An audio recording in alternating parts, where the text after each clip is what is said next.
Debido al régimen que hemos tenido y tenemos, se podría decir que hoy hay muchísima más corrupción que hace unos 15 o 20 años, o bien hay una mayor mediatización de la corrupción.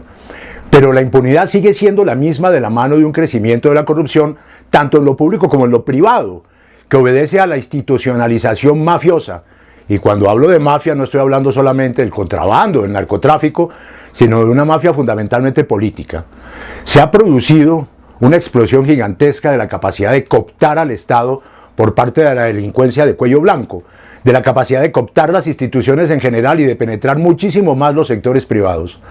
Hay una multiplicación de carteles surgidos al amparo de ese espacio de dictadura de mayorías que hemos vivido durante la ciaga época del uribismo.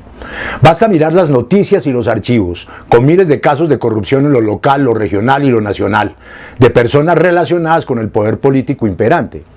La corrupción no es solamente el robo de los dineros públicos, la mermelada, el delito electoral o Odebrecht, sino la concepción mafiosa de la utilización de lo público y de lo privado en beneficio personal en todos los ámbitos.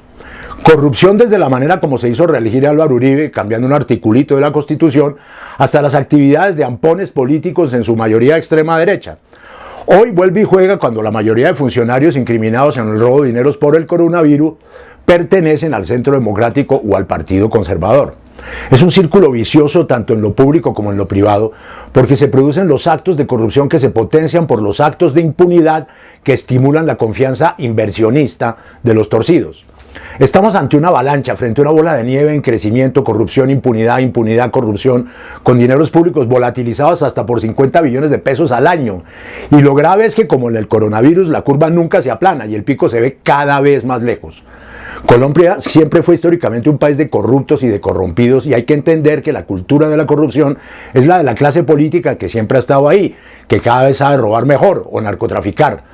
La mafia de siempre, hoy llamada ñeñe política, y con grandes talentos mafiosos como en Agroingreso Seguro, Interbolsa, Reficar, etc. Nuestra historia mafiosa desde la colonia se basa en una república diseñada institucional y culturalmente para robar. La conquista española fue el primer acto de gran corrupción y de criminalidad. ¿Qué vinieron a hacer los españoles acá? Pues a robar, lo mismo que hace el político de turno. Nuestra herencia occidental ha sido el tumbe y la mafia, desde el bullonismo español y el contrabando antes de oro, esmeraldas, guano, y después de tabaco, alcohol, cigarrillo, marihuana, cocaína. Todo un sistema fundamental que es motor de la lumpeneconomía, que va de impuestos o se roba lo público. Hemos vivido desde el siglo XVI el fenómeno del contrabando, lo que se llama la economía emergente, la economía ilegal, y ahí seguimos, en medio de un escaso capitalismo para pocos y un mucho de feudalismo. Una corrupción que abarca todos los poderes del Estado, carteles de la toga, militares mafiosos, congresistas narcoparacos, y ese narcotráfico que acabó de destrozar el tejido ético del país y destruyó la poca moral que había, y al penetrar todo potenció la corrupción con un gran protagonista, el uribismo. Si bien una reforma electoral es el principio de una verdadera lucha contra la corrupción para salir de esta cloaca, la generación de las reformas implica necesariamente que el poder hegemónico mafioso sea reemplazado.